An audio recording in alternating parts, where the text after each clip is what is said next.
साथियों, वो जो जजमेंट दिया ऑनरेबल सुप्रीम कोर्ट ने वो 650 पन्नों का था, परंतु उसकी मूल भाषा आपको मैं आपको बता दूं उसका मतलब क्या है।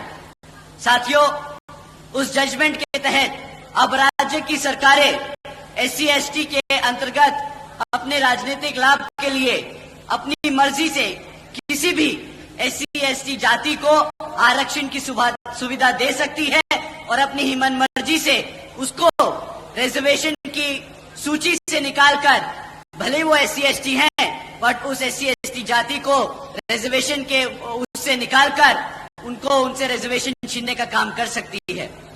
साथियों, पहले मान्यवर साहब श्री कांशीराम जी ने और फिर आदरणीय बहन कुमारी मायावती जी ने हमें इसके बारे में कई बार आगाह किया है कि भाजपा और कांग्रेस हमारे SC/ST समाज के आरक्षण के खिलाफ है।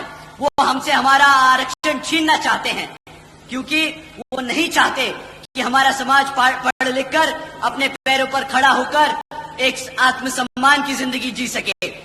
साथियों, भाजपा और कांग्रेस की ये सोची समझी साजिश है, जिसके तहत ये जजमेंट पास कराया गया है। देश से आरक्षण खत्म करने का ये पहला कदम लिया गया है। साथियों, आप सभी जानते हैं आरक्षण की मूल भावना प्रतिनिधित्व दिलाने की है, समाज को आगे बढ़ाने की है, लेकिन उसे बार बार गरीबी मिटाने की आड़ से बार बार आरक्षण को खत्म करने की कोशिश की जाती है। बोलते हैं आरक्षण का मतलब है गरीबी खत्म करना।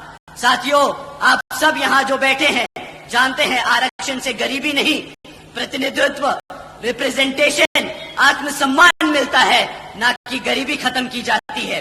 परंतु ये लोग बार बार इसे गरीबी खत्म करने की योजना बनाकर बार बार हमारे पिछड़े समाज को हटाने की, आरक्षण छीनने की कोशिश करते हैं। साथियों, ये दलितों को बांटने की शुरुआत है, ये दलितों की आजादी छीनने की शुरुआत है। साथियों, ये संविधान को बदलने की शुरुआत है। ये जो लाल किताब लेकर पार्लियामेंट में खड़े होते हैं शपथ लेते वक्त, ये सपा के लोग, कांग्रेसी लोग, भाजपा के लोग जो संविधान को लेकर शपथ लेते हैं और कहते हैं कि संविधान को बचाने का काम करेंगे, आज ऐसे ही जजमेंट पास कराकर हमसे आरक्षण छीनने का, हमारे संविधान को बदलने का काम कर रहे हैं। साथियों,